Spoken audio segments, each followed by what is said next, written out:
Você não dará um passo sem ouvir a voz dele. Você não dará um passo sem a clareza, sem a vida com o Espírito Santo.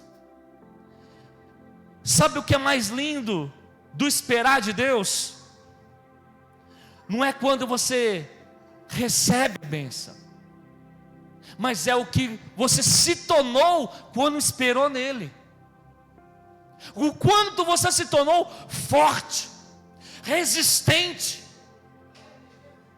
Ninguém, nem você não, porque você sabe que você é fraco. Resistente com ele. E entenda que o diabo ele não quer as suas coisas. O diabo ele quer roubar a tua alegria. Alegria no viver, alegria no fazer, alegria no andar. Quando eu estava fazendo esse esboço, um amigo meu de Louveira me ligou. Amigo de monte, amigo de pregação no lar, grandes experiências. E sabe o que ele falou? Pastor, quero falar contigo. O meu pastor está super carregado, mas eu queria falar com um amigo. Ele falou: pastor, minha vida sentimental está boa, minha filha está ótima, minha esposa está ótima, financeiramente eu estou bem, só que espiritualmente eu estou mal. Espiritualmente eu não sei mais, espiritualmente eu não vejo mais. Porque às vezes nós estamos no topo, só que às vezes nós temos que descer no vale, para depois subir novamente. E sabe o que eu falei para ele? Amigo, calma, Deus quer te dar um novo patamar. Deus não vale mais aquilo que você viveu antigamente, mas Deus quer algo novo para você. E para isso você não pode viver mais no natural.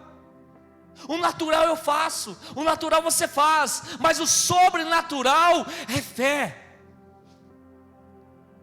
E eu falei: lembra, cara, lembra onde você caíste, lembra onde você parou, e começa de novo a andar. Porque às vezes até a obra nos afasta de Deus, mas às vezes nós se afastamos dele sem perceber. Porque quando nós estamos no alto, tu és Deus. Mas quando nós descemos, às vezes nós não sentimos ele, às vezes nós não vemos ele, mas você tem que se resolver, porque Deus quer que você suba novamente para outro topo, outro patamar, novas experiências. Aquela experiência do passado foi boa, mas não viva de experiências com Deus do passado. Viva de experiência de dia a dia. Experiências novas com Deus. Experiências que vão te levar a patamares que nada vai poder te atingir.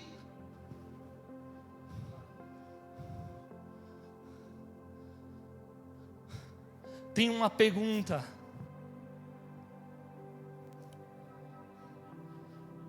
nessa noite: aonde está o teu coração? Aonde está o teu tesouro? O seu coração está onde? O teu tesouro está nas coisas ou está em Deus? Na vida teremos ganhos, mas também teremos perdas. E como você vai reagir nos ganhos? Tem gente que fala: glórias. E nas perdas? Glórias também. Glórias também. Deus ele não quer te dar um tênis para você correr dos seus problemas, correr das dificuldades. Deus não quer te dar um tênis para você correr. Deus quer te dar uma armadura. Ele quer te dar aquele Efésios 6:13. Ele quer dar o cinto da verdade, a couraça da justiça, a bota do evangelho, o escudo da fé. Ele quer te dar a espada, que é a palavra. Ele quer te dar algo novo para você lutar. e não parar no vale. Às vezes nós temos na vida tristeza, uma perda, uma morte, uma ferida. E nessa noite eu quero falar sobre isso. Aquele que trouxe sua Bíblia, abra em Mateus capítulo 14, versículo 6. Quem melhor que aprender com o mestre? Com o irmão mais velho, Jesus.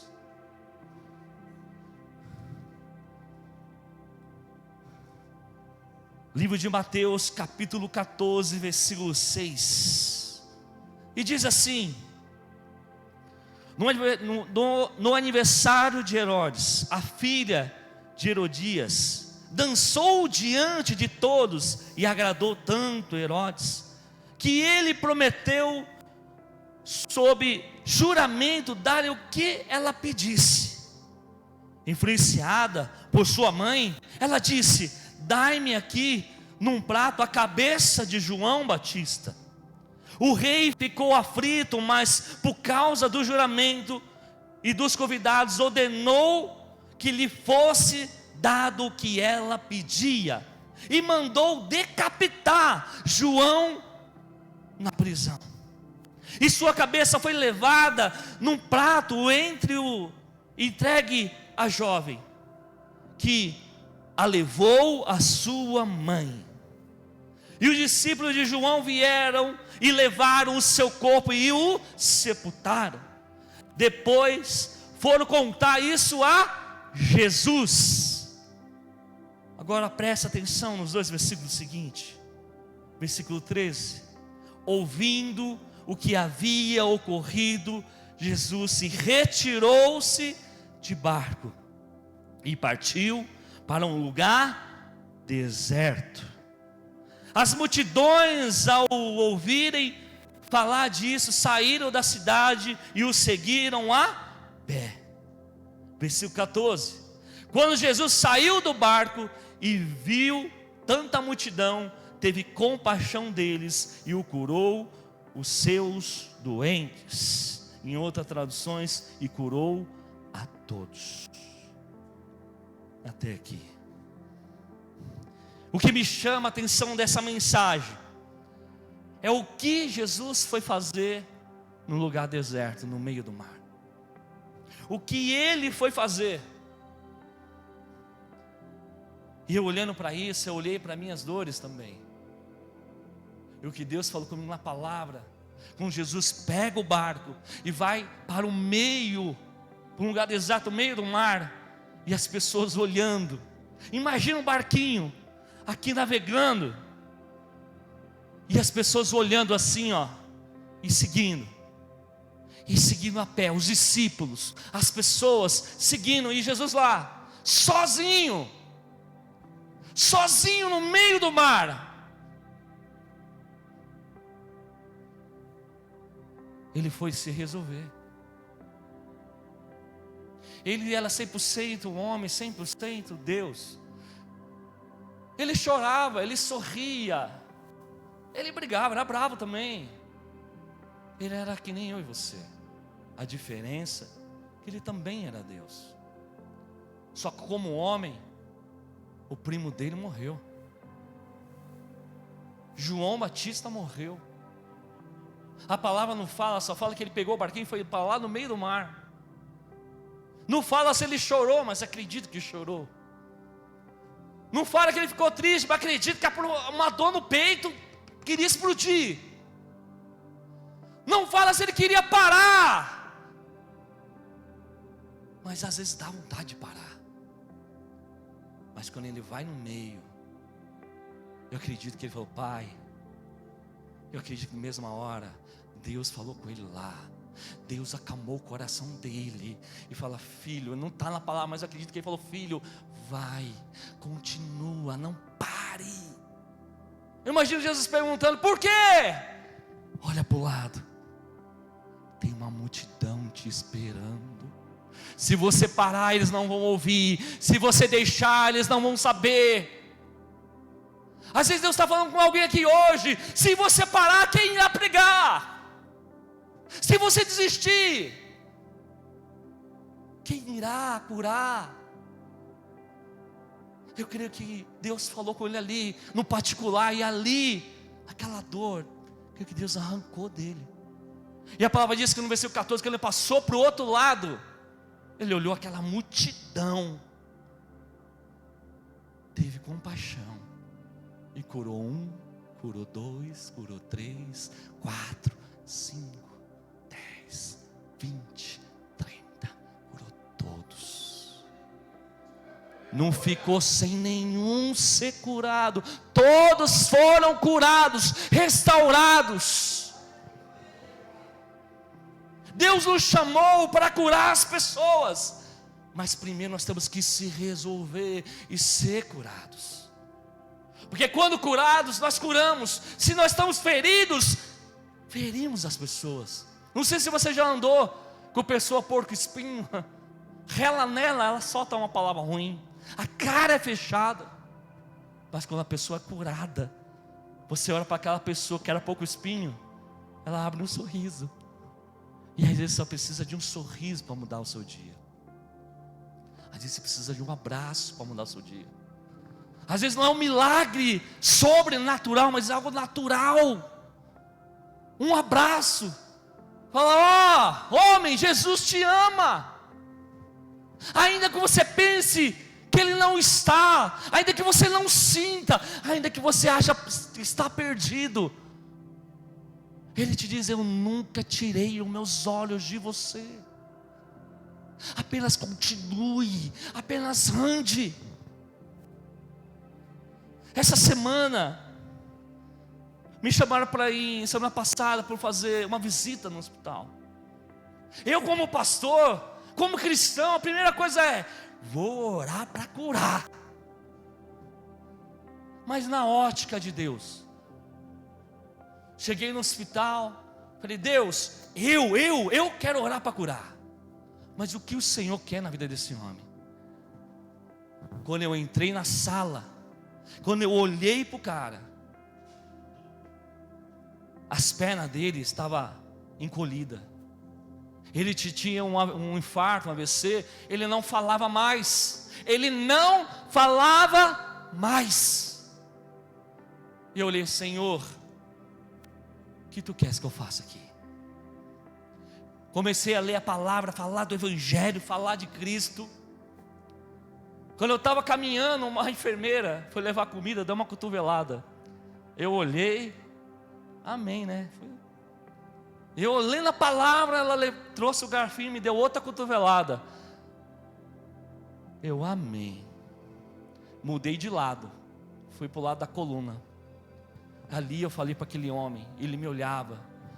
Eu falei de Apocalipse 21:4. Eu falei: ó, homem, Ele te enxugará dos seus olhos todas as lágrimas, e não haverá mais morte, nem tristeza, nem choro, nem dor, pois a antiga ordem já se passou. Eu falei: lá no céu não haverá mais dor, lá não haverá mais fome.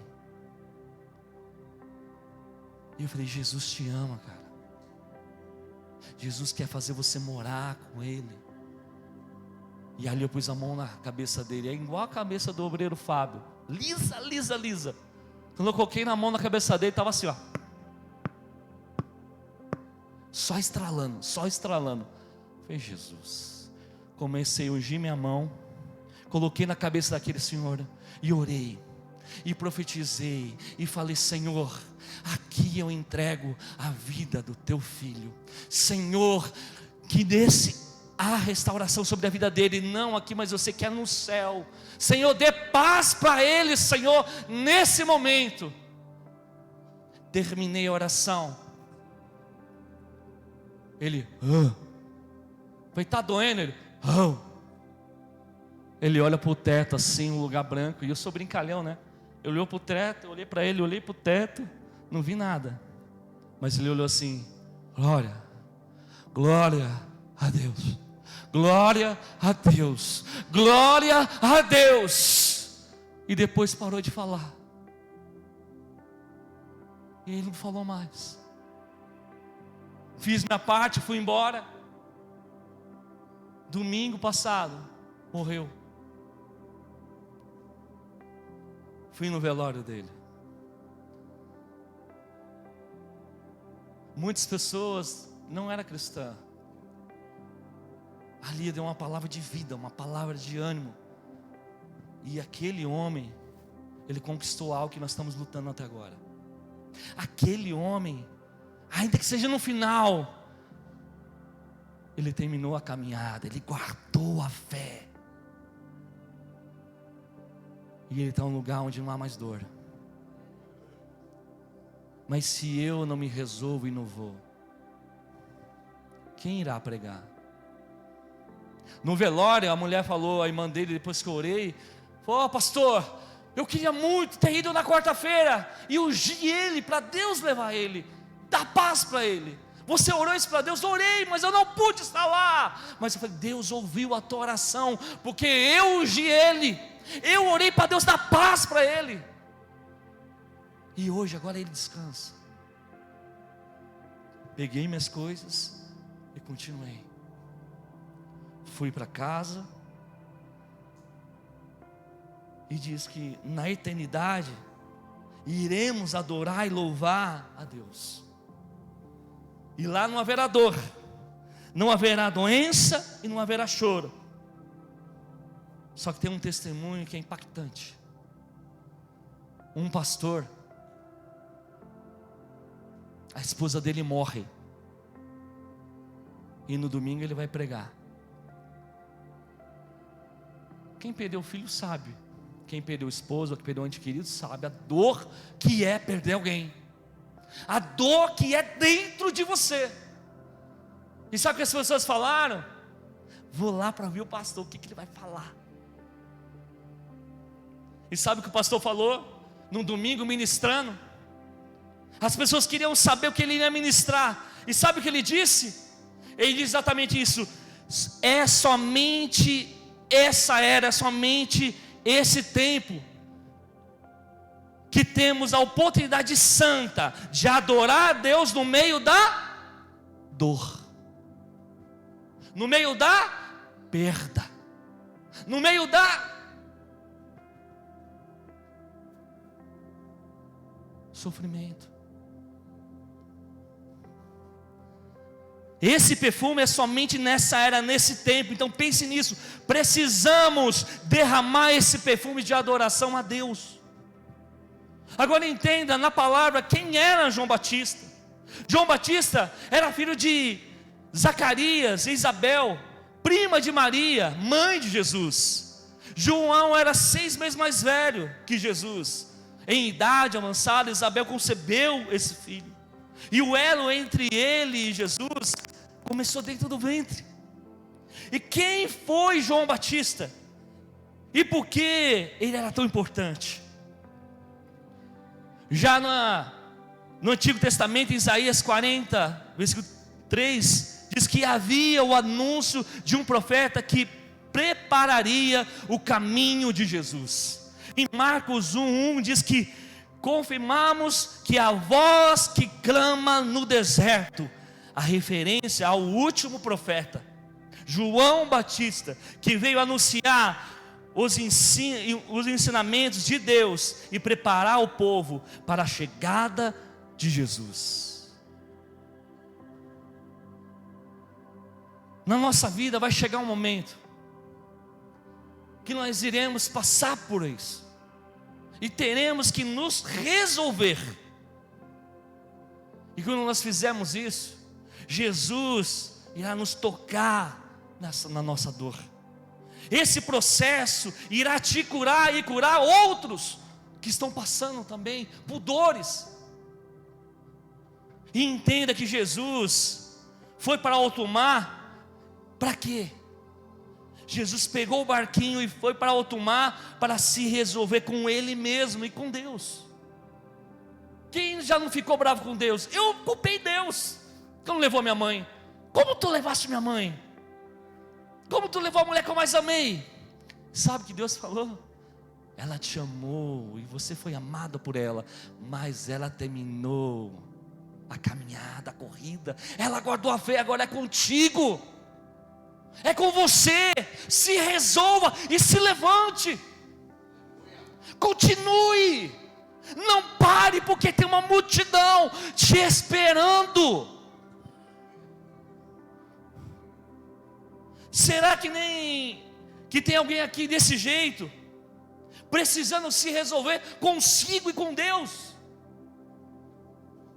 Jesus hoje está tocando em sua dor, esse processo que irá te curar.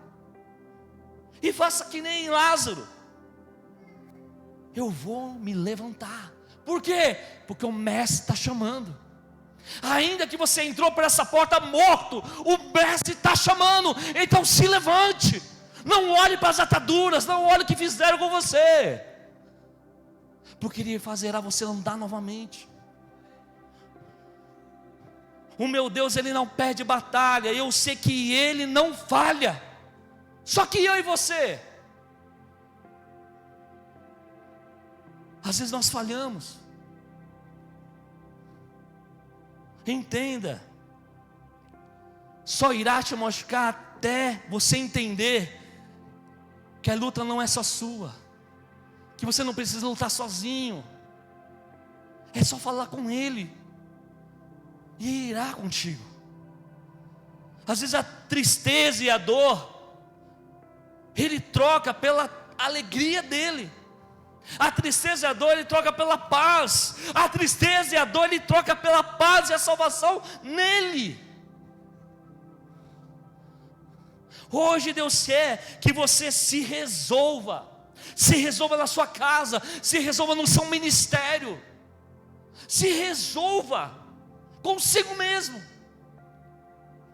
pois tem uma multidão te esperando. E irá acontecer como foi com Jesus. No versículo 14, quando Jesus saiu do barco e viu tão grande multidão, teve compaixão deles e o curou os seus doentes. Quando você se resolver, Deus irá curar. Quando você se resolver, Deus não só irá curar você, mas as outras pessoas que necessitam. A vontade de Deus é boa, e tão perfeita, e tão agradável. E eu sou tão ansioso, tão preocupado. Tem alguém assim hoje?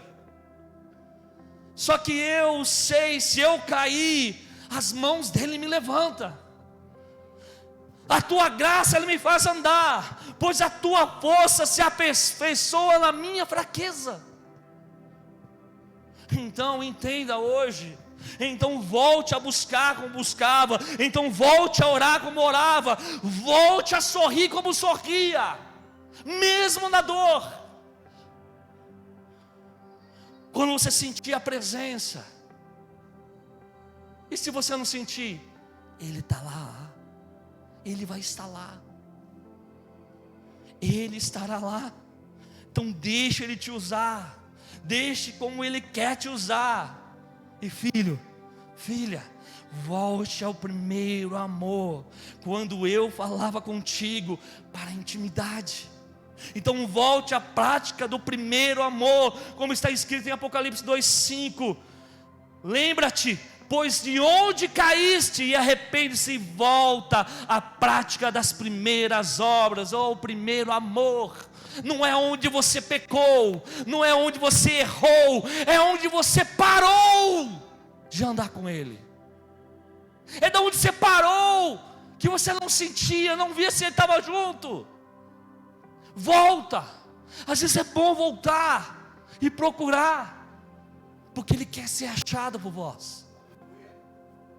Imagina um pai querendo que a filha encontre a casa. Imagina uma casa que não é grande. Imagina a sala, uma cortina, e um pai atrás da cortina transparente, e a filha procurando. O que o pai quer? Que a filha o ache. Assim Deus é conosco. Ele quer ser achado por vós, Ele quer se revelar a nós. E como isso acontece? Clama a mim, e te responderei. Clama a mim, responderei coisas grandes e firmes que ainda não sabes, que ainda não conhece. Em Mateus 14:15 diz que ao cair da tarde os discípulos aproximaram-se dele e disseram: este é um lugar deserto e já está ficando tarde, manda embora a multidão para que eu possa ir aos povoados comprar comida. E respondeu Jesus: eles não precisam ir, dê-lhe vocês algo para comer. E lhe disseram: tudo que temos aqui são cinco pães e 2 peixinhos. E Jesus fala: tragam-nos aqui para mim, disse ele. Para o milagre acontecer, precisa de um coração sincero. Para o milagre acontecer, você tem que ser sincero com Deus.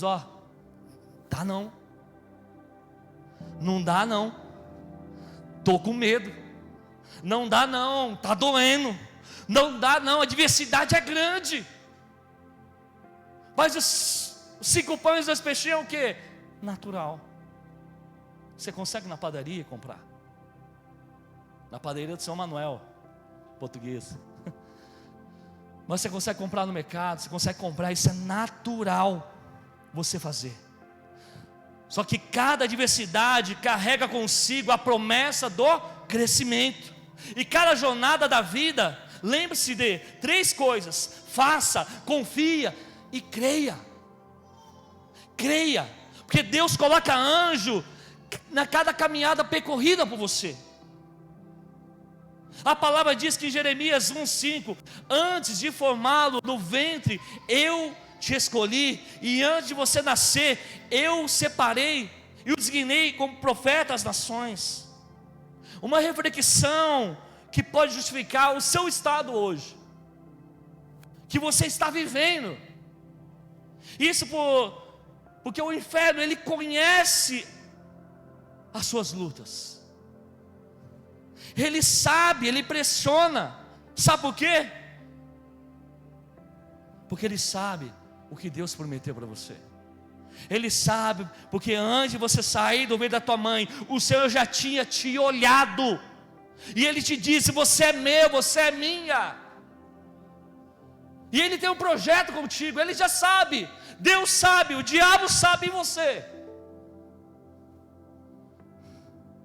Tu não entende o porquê de tanta guerra, porquê de tanta luta, porquê de tanto ataque. Porque Satanás sabe, porque você tem um propósito com Deus. Você é imbatível em Deus. Só que sem Ele não somos nada. E a pergunta hoje é: você está pronto?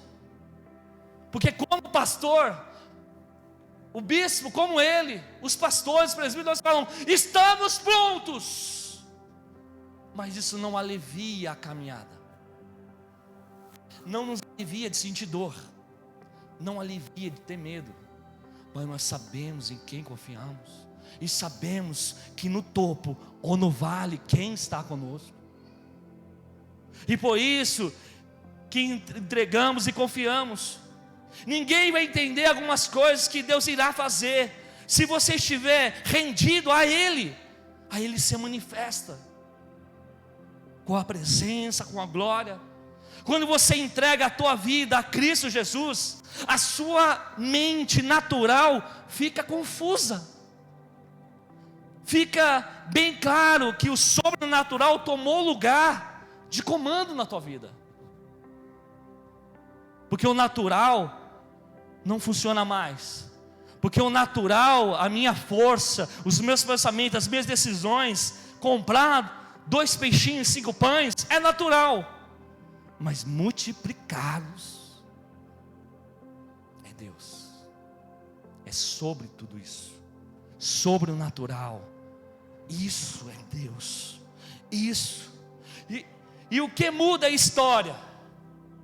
Quando o natural sai de cena e a gente começa a viver o sobrenatural. A loucura é que tem gente querendo viver o sobrenatural, se movendo no natural.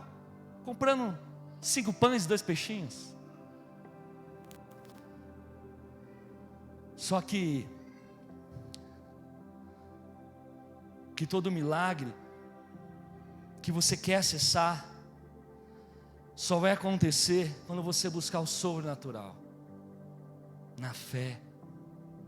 Aquilo que Deus quer fazer, que nem em Mateus 14:16, e respondeu Jesus: eles não precisam ir, deem vocês algo para comer. E eles disseram: tudo que temos aqui são 5 pães e 2 peixinhos, tragam aqui para mim, disse ele.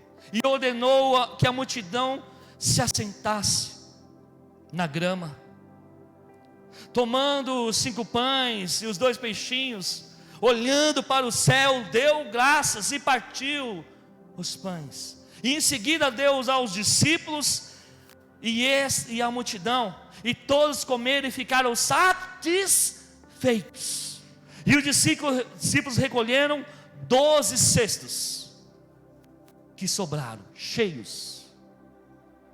E os que comeram foram cerca de 5.000, sem contar com mulheres e crianças. Jesus, amado, Jesus não veio para te livrar do mundo. Jesus, Ele não quer, lá no passado, livrar o povo de Roma. Jesus, Ele veio para livrar eu e você do pecado. Jesus veio para nos tirar da morte espiritual. Em João 3,16 diz que Deus amou tanto o mundo. Em outras palavras, Deus amou tanto você, que deu seu único filho, para que todo aquele que crê nele não morra, não pereça, mas tenha a vida eterna. Tenha a vida eterna. Topos e vales. Antes do topo teve um vale. Já viu alguém bom fazendo a obra de Deus? Se você perguntar para ele, você vai ver um vale antes. Você vê alguém top, teve um vale. Bispo, teve um vale. Eu tive um vale. Vem com Josué, evangelista, teve um vale. Mas até o que? Subir. E quando sobe, às vezes Deus te convida: filho, eu tenho algo mais. Aí destabiliza. Fala: Senhor, desce de novo, vai para o outro topo. E o outro topo só dá para conseguir ir descendo para o vale. Mas Ele vai estar contigo. José teve um sonho de Deus. E o que é o sonho de José na Bíblia? Nessa narrativa, José, filho de Jacó, teve 2 sonhos que indicam que ele se tornará uma figura de autoridade sobre seus irmãos. E esses sonhos desencadeiam uma série de eventos que levam José a ser jogado no poço. Ele teve uma promessa, mas primeiro foi para o vale. Foi jogado no poço. Ele foi vendido como escravo. Ele foi preso. Um cara que tinha promessa, cheio de vale. A diferença é que o sonho que Deus deu a José, Deus garante. Se você parar, José teve esses sonhos, mas não teve outros? Teve milhares e milhares de outros sonhos. Mas o que Deus deu? Esse. O que Deus te deu, Ele garante. O que Deus prometeu, Ele garante. Só que antes de governar, José na prisão, olha só o que acontece. Deus é tão bom com José, que até o carcereiro pega a chave e dá na mão dele, um prisioneiro. E ficava na mão de José a chave. E vem 2 presos, o copeiro e o padeiro. e tiveram um sonho. José, com o dom que Deus deu, o chamado que Deus deu, ele interpreta o sonho, e fala: em 3 dias um irá morrer. E José disse ao copeiro: ó, lembra de mim quando estiver com o faraó. Você acha quando o padeiro morreu, o copeiro foi restituído, ele lembrou de José?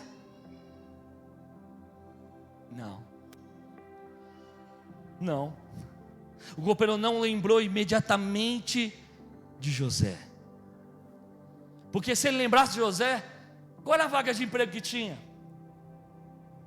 Padeiro. Ele ia ser padeiro, José, não ia ser governador. Qual era a vaga de emprego que tinha? Padeiro. Quem é que morreu? O padeiro. Vai lá na Cato, vai lá na Infojovem, se inscreve. Não rola. Não rola. E sabe quanto tempo demorou para ele lembrar de José? Ele só lembrou 2 anos depois. Ao invés de esperar um pouco mais, às vezes não é perder tempo, é chegar no tempo certo que Deus preparou para mim e para você, para cumprir o propósito, para cumprir os propósitos que Deus te deu e me deu.